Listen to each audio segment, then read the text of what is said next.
दोस्तों जय हिंद। स्वागत है आपका अपने YouTube चैनल लाइव स्कूल में। जैसा कि आपको पता है कि सीटेट 2020 के लिए ये सीरीज चलाई गई है और उसमें आपको दोस्तों अभी EVS यानी कि पर्यावरण अध्ययन पढ़ाया जा रहा है और 30 नंबर का आता है ये दोस्तों। तो अभी पर्यावरण अध्ययन में आपको NCERT की बुक सॉल्व कराई जा रही है। ठीक है दोस्तों, तो मैंने क्लास 3 की बुक पूरी सॉल्व करा दी है, यानी कि क्लास 3 से जितने भी इंपॉर्टेंट क्वेश्चन आने की संभावना है वो बताए हैं, जितने भी आए हैं और एक्स्ट्रा फैक्ट भी बताए हैं।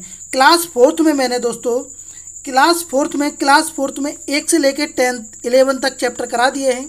ठीक है दोस्तों, ये प्राथमिक स्तर के लिए है, यानी कि 1 से लेकर 5 तक प्राइमरी लेवल का जो पेपर होता है उसके लिए है। NCERT जो EVS के लिए होती है जो बुक्स, वो मैं आपको करा रहा हूँ। और ये वीडियो आपको नहीं देखी है, यानी कि क्लास 3 और क्लास 4 के जो चैप्टर नंबर 1 से लेकर 11 तक हुए हैं वो नहीं देखे हैं, तो लिंक इसका डिस्क्रिप्शन में है, आप जाके देख लीजिए। उसके बाद बात करते हैं 14 नंबर चैप्टर की, किसकी, लेक्चर नंबर 14। दोस्तों वीडियो बहुत इंपॉर्टेंट होगा, आप हो सके तो इस वीडियो को लिख लीजिए और आपको यकीन हो जाएगा जिस दिन आप पेपर देने जाएंगे कि इससे कितने क्वेश्चन आते हैं। ठीक है दोस्तों, NCERT है पूरी की पूरी तरीके से। देखिए चैप्टर नंबर 14 का नाम है बसुआ का खेत। क्या नाम है दोस्तों? बसुआ का खेत। तो इसमें क्या है कि इसमें एक बसवा नाम का लड़का है और वो कर्नाटक का निवासी है। कर्नाटक का निवासी है और वो अपने अप्पा यानी कि पापा के बारे में जो ये खेती कर रहे हैं इनके बारे में बताता है कि कैसे खेती करते हैं, कौन सी खेती की जाती है और कौन से औजार चाहिए होते हैं। तो दोस्तों इसमें जितने भी इम्पोर्टेंट पॉइंट थे वो मैंने इस वीडियो में मेंशन किए हैं, आप देखिए नीचे। ठीक है, चलिए देखिए, पहला पॉइंट हमें मिला था कि खूंटी की मदद से खेत को नरम किया जाता है। आपसे पूछा जाएगा कि किसकी मदद से खेत को नरम किया जाता है, तो खूंटी की मदद से खेत को नरम किया जाता है। दोस्तों इलीगे जो होता है वो प्याज को पौधे से अलग करता है। ठीक है, एक औजार होता है हसिया टाइप का, जैसे अपने यहाँ उत्तर भारत में हसिया होता है ना, उसी तरीके से इलीगे होता है जो प्याज को पौधे से अलग करता है। ठीक है दोस्तों, ये पूछा गया क्वेश्चन है कि प्याज को पौधे से अलग करने वाले औजार को क्या कहते हैं? कर्नाटक में तो इलीगे कहते हैं। क्या कहते हैं? इलीगे। देखो कूर्गे जो होता है वो हल की तरह औजार होता है, जैसे अपने यहाँ बैल होते हैं ना, बैलों का हल होता है, उसी तरीके से ये कूर्गे भी हल की तरह का एक औजार होता है। ठीक है दोस्तों, कर्नाटक में जुलाई के महीने में प्याज की फसल उगाई जाती है। बड़ा इंपॉर्टेंट क्वेश्चन है, पूछ लिएगा आपसे कि कर्नाटक में कौन से महीने में प्याज की फसल उगाई जाती है, तो जुलाई के महीने में। ठीक है दोस्तों, तो आप देख लीजिए और आप देखिए ये चित्र है कर्नाटक का, आप इमेज में देखिए। ठीक है, और आपके पड़ोसी राज्य भी देख लीजिए, हो सकता ये पड़ोसी राज्य भी पूछे जाते हैं तो आप देख लीजिए। ठीक है, चलिए चैप्टर नंबर 14 की बात करते हैं, 16 की बात करते हैं। और ये बहुत इंपॉर्टेंट चैप्टर है। क्या है? बहुत इंपॉर्टेंट चैप्टर है, चू चू करती आई चिड़िया। चैप्टर का नाम है चू चू करती आई चिड़िया। देखिए चू चू करती आई चिड़िया का मतलब है कि यहाँ पर एक कहानी है, बाल मंदिर भावनगर 13 अप्रैल 1976 की 36 है। ये बोला है कि प्यारे बच्चों, दोपहर के ठीक 3 बजे हैं, आकाश में एक भी बादल नहीं है, सूरज तेज चमक रहा है, गौरैया, फाख्ता, शक्करखोरा, यानी कि इन पक्षियों के बारे में बताया गया है। तो जैसा मैं आपको बताता हूं दोस्तों कि आपको पाठ से थोड़ा लिंक कर देता हूं, तो यहाँ भी मैं लिंक करना चाहूँगा कि इस पाठ में सभी पक्षियों के बारे में बताया गया है। ठीक है, तो अब मैं एक एक पक्षी के बारे में इम्पोर्टेंट जो हैं वो मैं बता रहा हूँ, आप बड़ा ध्यान से देखिए। देखिए पहला है किलचिड़ी पक्षी। क्या है? किलचिड़ी पक्षी। इसे इंडियन रोबिन के नाम से भी जाना जाता है। आपसे पूछा जाएगा कि किलचिड़ी पक्षी को किस नाम से जाना जाता है, तो इंडियन रोबिन के नाम से भी जाना जाता है। देखिए दूसरा पॉइंट मिला है हमें, कौवा पेड़ की सबसे ऊंची डाल पर अपना घोंसला बनाता है। ठीक है, अगर आपने मेरी क्लास 3 में वीडियो देखी होंगी तो मैंने वहाँ भी बताया कि कौवा जो है वो पेड़ की सबसे ऊंची डाल पर घोंसला बनाता है। और अगर मैं लिंक करना चाहूँ दोस्तों, तो जो कोयल है वो अपने अंडे कौवे के घोंसले में रख देती है। ये बात आपको ध्यान रखनी होगी। ठीक है, चलिए फाख्ता की बात करें दोस्तों। फाख्ता पक्षी कांटों के बीच या मेहंदी की मेड़ पर अपना घोंसला बनाता है। ये क्वेश्चन पूछा गया है कि फाख्ता ऐसा पक्षी कौन सा है जो कांटों के बीच अपना घोंसला बनाता है, तो फाख्ता बनाता है। क्या बनाता है? फाख्ता। क्वेश्चन पूछा गया है दोस्तों। चलिए वैसे मैं क्वेश्चन यहाँ पे मेंशन कर देता हूँ, लेकिन वीडियो लंबा हो जाता है, शिकायत रहती है आप लोगों की, तो प्रीवियस क्वेश्चन देख लीजिए आप, ये वाला क्वेश्चन पूछा गया है। ठीक है दोस्तों, अच्छा, गौरैया की हम बात करें तो गौरैया आमतौर पर घरों में अपना घोंसला बनाती है, जैसे कि अलमारी के ऊपर बनाएगी, आईने के पीछे बनाएगी, या दीवारों की ऑल में बनाएगी। जो दीवारों की खाली जो जगह होती है, थोड़े छोटे छोटे सुराख से होते हैं, उनमें बनाती है। ठीक है, पूछा जाएगा कि आमतौर पर घरों में कौन सा पक्षी घोंसला बनाता है, तो गौरैया बनाती है। क्या बनाती है? गौरैया। अगर हम गौरैया के बाद बसंत गौरी की बात करें दोस्तों, तो बसंत गौरी जो है वो गर्मियों में टुक टुक करती है। क्या? गर्मियों में टुक टुक करती है और पेड़ के तने में गहरा छेद बनाकर वहीं अंडे देती है। ठीक है, आपसे पूछा जाएगा कि पेड़ के गहरा छेद बनाकर कौन सा पक्षी अंडे रखता है, तो बसंत गौरी रखती है। ठीक है, अगली बात कर लेंगे दर्जन चिड़िया की। ये इंपॉर्टेंट है, ये कई बार पूछा भी गया है। ठीक है, दर्जन चिड़िया, ठीक, इसे टेलर बर्ड के नाम से भी जाना जाता है। जैसा इसका नाम है वैसा इसका काम है दोस्तों। ये वह अपनी नुकीली चोंच से, किससे? नुकीली चोंच से, वह अपनी नुकीली चोंच से पहले पत्तों को सी लेती है और उसके बाद बनी थैली में अपने अंडे देती है। यही इसका घोंसला है, देखिए चित्र में से। ठीक है, तो आपने देख लिया होगा। आप क्या बोल रहा है ये कि ये पत्तों को सीती है, किससे? चोंच से पत्तों को सी लेती है और उसी में अपने अंडे देती है। ठीक है दोस्तों, तो ये बात आपको याद रखनी है कि अपनी चोंच से कौन सा पक्षी पत्तों को सीने के बाद अंडे देता है, तो दर्जन चिड़िया देती है। ये इंपॉर्टेंट है और कई बार पूछी भी गई है। ठीक है दोस्तों, देखिए मैंने यहाँ पर आपको दिख रहा होगा, मैंने यहाँ कुछ जो NCERT से जो पिक हैं वो उठाया है, इमेज उठाया है, एक पेज था वहाँ से। ठीक है, तो देखिए आप देख लीजिए यहाँ पे। ठीक है, ठीक है दोस्तों, चलिए अगली बात कर लेते हैं शक्कर खोरा की। किसकी बात करेंगे? शक्कर खोरा की। तो शक्कर खोरा दोस्तों किसी छोटे पेड़ या झाड़ी की डाल पर अपना लटकता हुआ घोंसला बनाता है। आपसे पूछा गया है कि लटकता हुआ घोंसला कौन सा पक्षी बनाता है, तो शक्कर खोरा बनाता है। अब ये भी बात पूछी गई थी कि इसके घोंसले में क्या क्या चीज़ होती है।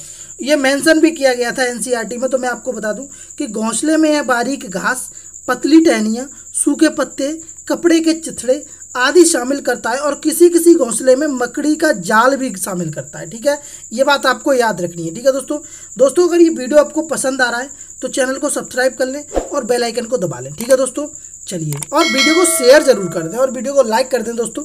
चलिए आगे बात कर लेते हैं। अगला बात करी गई है कि सभी नर बीबर पक्षी अपने घोंसले बनाते हैं। मादा बीबर पक्षी घोंसलों को देखते हैं और उसके बाद जो अच्छा लगता है उसमें अंडे देते हैं। कहने का मतलब ये है कि जितने भी नर पक्षी हैं वो घोंसले का निर्माण करते हैं। उसके बाद जो मादा पक्षी हैं वो उस घोंसले का निरीक्षण करती हैं कि ये हमारे लिए सूटेबल है कि नहीं। उसके बाद जो घोंसला उन्हें अच्छा लगता है उसी में वो अंडे देती हैं। ठीक है दोस्तों, तो ये बात भी आपको याद रखनी है। देखिए वहाँ पर एक पहेली दी गई थी कि पूछो और पहचानो। ठीक है, अब क्या था कि वहाँ पर था कि एक पक्षी ऐसा जिसके दुम पर है पैसा, सिर से दुम तक दिखे नीला ही नीला। तो वहाँ ये नहीं था, मोर नहीं था। ठीक है, तो अब आपको पता है कि इसका जो आंसर होगा वो होगा मोर। ठीक है, तो आपको ये भरने के लिए भी आ सकता है कि क्या? मोर। अगली बात कर लेते हैं, ये भी इम्पोर्टेंट है कि पक्षी केवल अंडे देने के लिए घोंसला बनाते हैं जब जैसे जैसे बड़े हो जाते हैं और वह घोंसला छोड़ देते हैं। देखिए ये इंपॉर्टेंट क्वेश्चन है। जैसे मानव जाति है, मानव प्राणी है, वो अपना घर बनाता है तो जब तक घर रहता है या जब तक उनकी पीढ़ी चलती है तब तक वो लोग रहते हैं।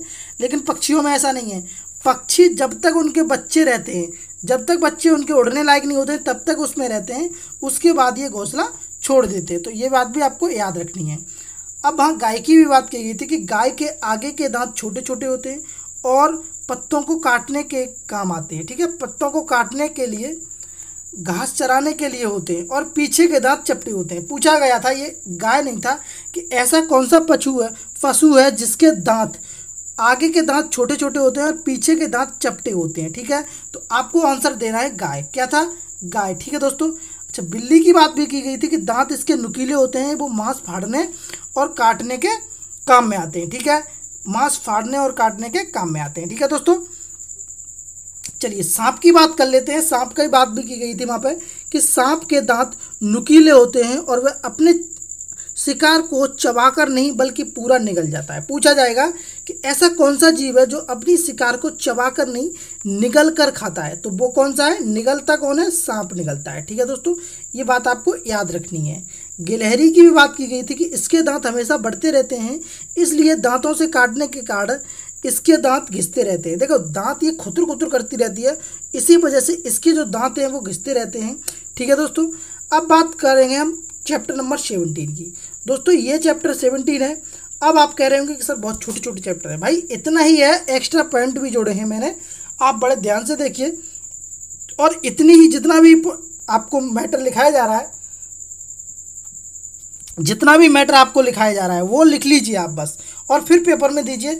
बहुत इंपॉर्टेंट क्वेश्चन है, अपने अनुभव के अनुसार बता रहा हूँ दोस्तों। जब पाठ नंबर 17 की बात करेंगे, नंदिता मुंबई में। क्या है दोस्तों? नंदिता नाम की लड़की है, वो मुंबई में गई हुई है। अच्छा मैं आपको पाठ से लिंक कर दूं थोड़ा, तो इस पाठ में क्या है कि नंदिता नाम की लड़की है, वो अपनी माँ का इलाज कराने मुंबई आई है। कहाँ आई है दोस्तों? मुंबई आई है। महाराष्ट्र की राजधानी क्या है मेरे भाई? मुंबई है। ठीक है, क्या है? मुंबई। और मुंबई को भारत की फाइनेंशियल कैपिटल यानी कि भारत की वित्तीय राजधानी भी कहते हैं। ये बात भी आपको ध्यान रखनी चाहिए, एक्स्ट्रा पॉइंट है। अच्छा मुंबई के बारे में नंदिता ने बताया है कि ये बहुत भीड़भाड़ वाला शहर है। सकरी गली और सकरी गली के दौरान सटी हुई झुग्गियाँ, यानी कि गली भी सकरी हैं और बहुत झुग्गियाँ भी हैं, वो भी बहुत पास पास में है। ठीक है दोस्तों, ये भी बताया है। पानी के लिए सुबह 4 बजे जाना पड़ता है और कभी कभी लड़ाई भी हो जाती है। आपने देखा होगा जब पानी के लिए लाइन लग जाती हैं वहाँ पर लड़ाई भी हो जाती है कि हमारा नंबर पहले है, हमारा नंबर है ये। ठीक है, तो आपको याद रखना है कि मुंबई के बारे में बताया है, नंदिता मुंबई में गई है, तो इसमें ज़्यादा खास नहीं था।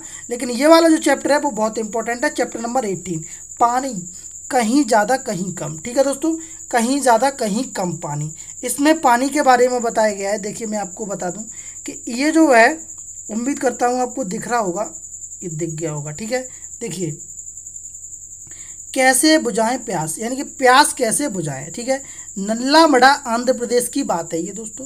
कहाँ की बात है? अब आपसे ये भी पूछ सकता है कि नल्ला मड़ा कहाँ पर है, नल्ला मड़ा कहाँ पर है। देखिए एनसीईआरटी पढ़ रहे हो आप, और एक एक चीज़ आपको इंपॉर्टेंट याद रखनी है। तो नल्ला मड़ा कहाँ पर है? आंध्र प्रदेश में। ठीक है, अब ये बता रहा है कि किताबें पढ़ रही हैं कि तभी से आवाज़ आई, यानी कि मैं आपको बता देता हूँ। देखिए आप ज़्यादा वीडियो लंबा हो जाएगा। इस पार्ट में जो है वो जो पानी के बारे में बात की गई है कि यहाँ पर लोग किस तरीके से जब पानी ख़त्म हो जाता है या पानी की किल्लत होती है तो किस तरीके से सर्वाइव करते हैं, उसी को लेके इसमें बात की गई है। ठीक है, तो देखिए गंदे पानी से बहुत अधिक बीमारियां होती हैं, जैसे हैज़ा है टाइप, और भी चीज़ें हैं। ठीक है दोस्तों, वो आपको गंदे पानी से भी बीमारियां अधिक होती हैं। अब देखिए इसी पार्ट में क्या हुआ दोस्तों कि जब कर्नाटक में, वो सॉरी यहाँ तो आंध्र प्रदेश की बात की गई है, लेकिन एक गांव है और उसका नाम है होलगुंडी। क्या नाम है दोस्तों? होलगुंडी। होलगुंडी जो गांव है वो है कर्नाटक में। कहाँ पर है दोस्तों? कर्नाटक में। कर्नाटक में होलगुंडी गांव है और लोगों ने, यहाँ पानी की बहुत कमी है। होलगुंडी गांव में लोगों के लिए पानी की बहुत कमी है।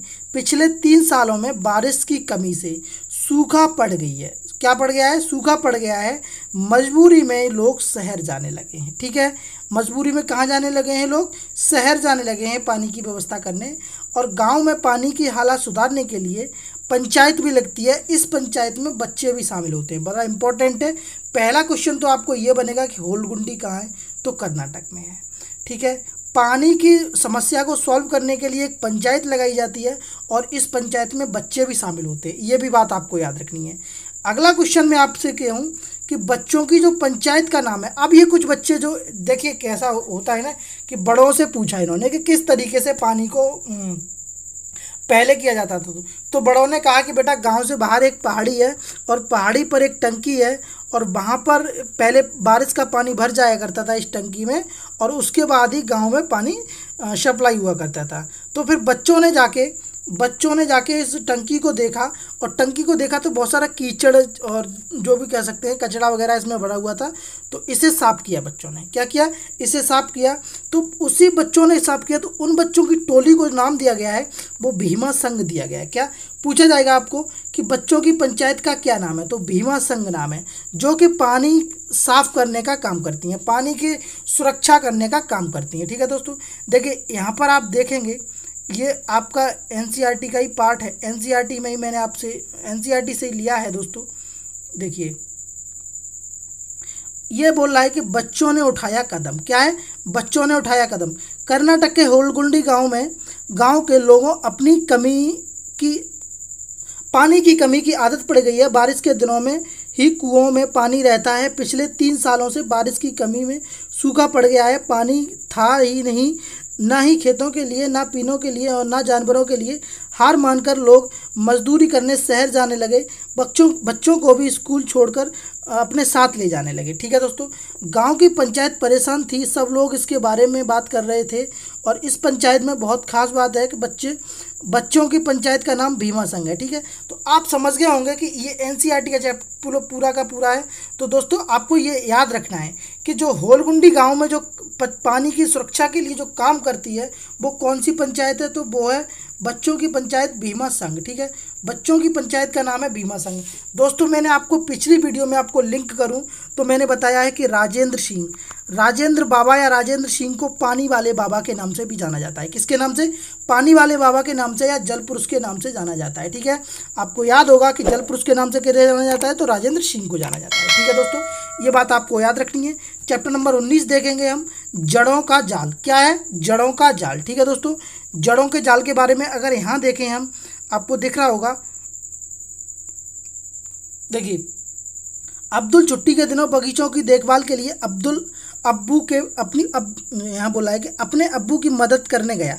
अब्बू आज मटर की क्यारियों में सूखे पत्ते और जंगली घास निकाल कर एक जगह जमा कर रहे थे। अब्दुल भी पास की एक क्यारी में से घास खींचने लगा और वह घास पौधों को आसानी से नहीं खींच पा रहा था।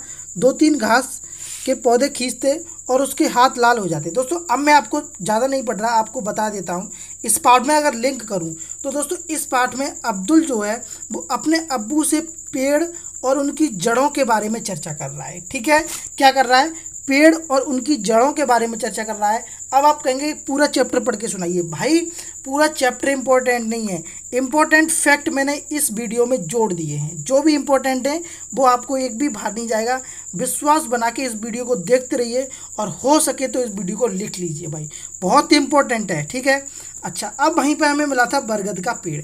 बरगद के पेड़ के बारे में जानकारी दे रहे थे वो लोग, तो सुनिए क्या है। बरगद के पेड़ की टहनियाँ, क्या? बरगद के पेड़ की टहनियों से बरगद की जड़ें, सॉरी, अब यहाँ सुनिए, बरगद के पेड़ के बारे में सुन रहे हैं कि बरगद की जड़ें टहनियों से निकलती हैं। कहाँ से निकलती हैं? टहनियों से निकलती हैं। बढ़ते बढ़ते ज़मीन के अंदर चली जाती हैं। यह मजबूत खम्भों की तरह पेड़ों को सहारा देती हैं। 2 पॉइंट हो गए। आपसे पॉइंट बाय पॉइंट पूछा जाता है कि ABCD इनमें से कौन सा गलत है। तो आपको सारी की सारी जानकारियाँ मिल रही है कि बढ़ते बढ़ते ज़मीन के अंदर चली जाती हैं और यह मजबूत खम्भों की तरह पेड़ को सहारा देती हैं। दूसरे पेड़ों की तरह ज़मीन के अंदर भी बरगद की जड़ें होती हैं। ये बरगद के बारे में इंपॉर्टेंट जानकारी है, आप इसे लिख लीजिए। ठीक है, बहुत इंपॉर्टेंट है।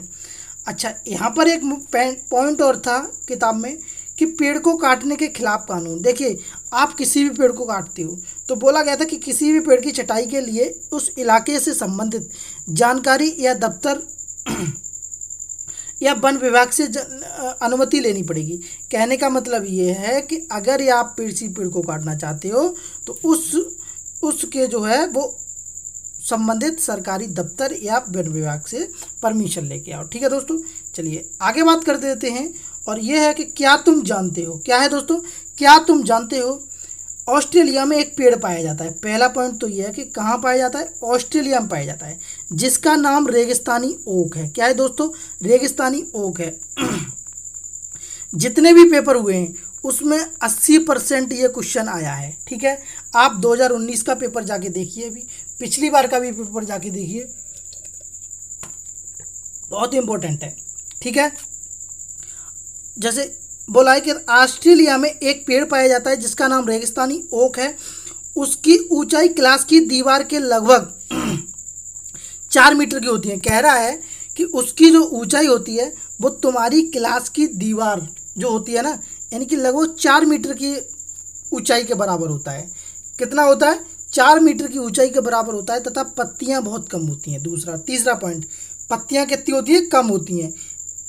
अगला पॉइंट देखेंगे, इसकी जड़ें पेड़ की लंबाई के 30 गुना गहरी होती हैं। समझ रहे हैं ना आप। एक एक पॉइंट आपके लिए बहुत इंपॉर्टेंट है।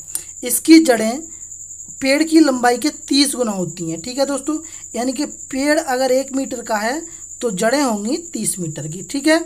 अच्छा, आगे बात कर लेते हैं कि इस पेड़ में पानी तने में जमा हो जाता है। ये बहुत रोमांटिक बात है दोस्तों कि पेड़ में जो है वो पानी जो है वो तने में जमा हो जाता है। कहाँ पर? तने में जमा होता है, जिससे इलाके में रहने वाले लोग तने के अंदर पतला पाइप डालकर पानी को निकाल लेते हैं।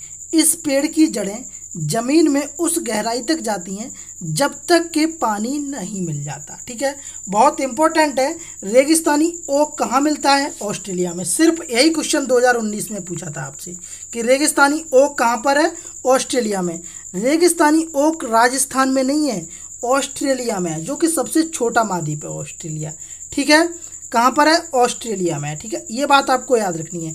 अगर मैं लिंक करूं कि खेजड़ी नामक वृक्ष कहाँ पर है, तो दोस्तों राजस्थान में है। मैंने आपको क्लास 3 में बताया है। बरगद कहाँ है? बरगद भी भारत में है, लेकिन रेगिस्तानी ओक कहाँ है? तो वो ऑस्ट्रेलिया में है। इसके बारे में ये पॉइंट हैं, आप देख लीजिए। और ये NCERT का भी है, ठीक है। आप यहाँ भी देखना चाहें तो यहाँ भी देख सकते हैं, ठीक है दोस्तों। ये बोल रहा है कि ऑस्ट्रेलिया में एक पेड़ पाया जाता है जिसका नाम रेगिस्तानी ओक है। इसकी ऊंचाई तुम्हारी क्लास की दीवार के लगभग होती है।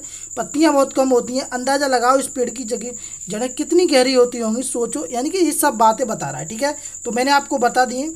चैप्टर नंबर 20 देखेंगे, यानी कि 20 देखेंगे, मिलकर खाएं। क्या दोस्तों? मिलकर खाएं। तो मिलकर खाएं के बारे में देखेंगे दोस्तों। देखिए इसमें क्या है, मैं आपको यहाँ लिंक करूँगा चैप्टर से कि इस पार्ट में छुट्टियों के बाद बच्चे ये इसमें पार्ट में जो है वो छुट्टियों के बाद स्कूल खुला है और सभी बच्चे अपने अपने स्कूलों में खाने को लेकर चर्चा कर रहे हैं, ठीक है। मिड डे मील होता है ना, उससे पहले जो बातें होती हैं उसी के बारे में चर्चा कर रहे हैं। तो दोस्तों इसके बारे में तो हमें ज़्यादा इम्पोर्टेंट दिखा नहीं, लेकिन हमें एक चीज़ मिली वहाँ पे, बिहू। क्या मिला? बिहू। बिहू एक त्योहार है, चावल की नई फसल कटने पर मनाया जाता है। पहला पॉइंट, बिहू नाम का एक त्यौहार है जो चावल की नई फसल कटने पर मनाया जाता है। बिहू से पहले की शाम को उरुका कहते हैं। यानी कि कल अगर 16 तारीख को त्यौहार है तो 15 तारीख की जो शाम होगी उसे उरुका कहेंगे। क्या कहेंगे दोस्तों? उरुका कहेंगे, ठीक है। बोरा और चेवा चावलों के 2 प्रकार हैं जो पकने के बाद अलग अलग हो जाते हैं। देखिए आपसे पूछा जाएगा बोरा क्या है, तो आप ये बोरा टाइट वाला नहीं बताएंगे। एक बोरा जो है वो चावल की एक कह सकते हैं ब्रांड है, ठीक है। एक चावल की कैटेगरी है। तो बोरा और चेवा एक चावल के 2 प्रकार हैं दोस्तों। यह त्यौहार असम में मनाया जाता है। कहाँ पर मनाया जाता है? बिहू त्यौहार जो है दोस्तों वो असम में मनाया जाता है। चित्र में देखिए आप, असम ये है, ठीक है। हाँ, इसके पड़ोसी राज्य भी देख लीजिए।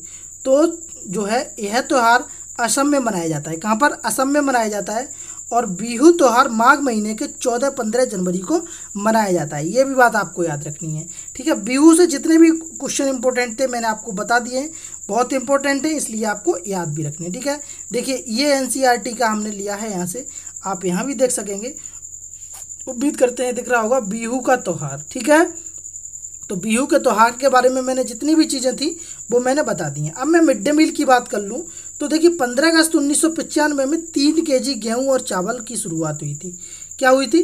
3 kg गेहूं और चावल मिला करते थे, ठीक है। लेकिन सुप्रीम कोर्ट के निर्देशानुसार यह योजना पके हुए भोजन में, यानी कि पहले कच्चा अनाज मिलता था, ये कच्चा, लेकिन अब ये पका के मिलता है। पका हुआ भोजन देने में बदल गई, ठीक है। सुप्रीम कोर्ट ने एक आदेश दिया और उसके बाद ये कच्चा भोजन न मिलके अब इन्हें खाना पका हुआ मिलता है। प्राथमिक स्तर पर दोस्तों 450 कैलोरी यानी कि 12 ग्राम प्रोटीन मिलती है। और उच्च प्राथमिक स्तर पर सॉरी यहाँ पर 700 होगा। कितना होगा? 700 कैलोरी और 200 ग्राम प्रोटीन मिलती है। ये बात आपको याद रखनी है। यहाँ से क्वेश्चन बन जाते हैं कभी कभी, तो ये बात आपको याद रखनी है, ठीक है दोस्तों। अगर ये वीडियो पसंद आया हो तो वीडियो को शेयर कर दीजिए और लाइक कर दीजिए। दोस्तों बहुत मेहनत लगती है, पूरे चैप्टरों को पढ़ो, उसके बाद आपके लिए कंटेंट ढूंढ के एक एक पॉइंट आपके लिए मेंशन करो और एक्स्ट्रा पॉइंट भी करो। तो इस वजह से आपको वीडियो अगर पसंद आया है तो वीडियो को लाइक कर लीजिए और शेयर कर दीजिए और चैनल को सब्सक्राइब कर लीजिए। और एक और इम्पोर्टेंट चीज़ कि इसी चैनल पर करंट अफेयर जो है एनटीपीसी या अदर एग्जाम के लिए टॉपिक वाइज चल रहा है, तो आप लिंक इसका डिस्क्रिप्शन में है, जाके देख लीजिए। ठीक है दोस्तों, चलिए मिलते हैं अगली वीडियो में, तब तक के लिए आप इस वीडियो को देखिए। थैंक यू, धन्यवाद।